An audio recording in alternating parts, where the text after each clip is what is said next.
Clear a document feeder paper jam for the HP DeskJet Plus Ink Advantage and HP Envy 6100 and 6500 all-in-one printer series. If you are printing using the document feeder and the printer stops feeding pages and a paper jam error message displays, follow these steps to clear the jam.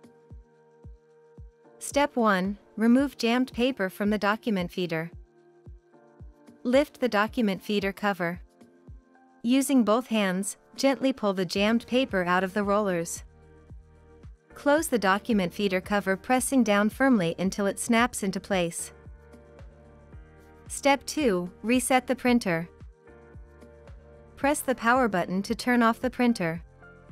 If the printer does not turn off, disconnect the power cord from the printer. Unplug the power cord from the power source. Wait 60 seconds. Plug the power cord back into the power source. HP recommends plugging directly into a wall outlet. If you disconnected it from the printer, plug the other end of the power cord back into the printer. Turn on the printer to complete the reset.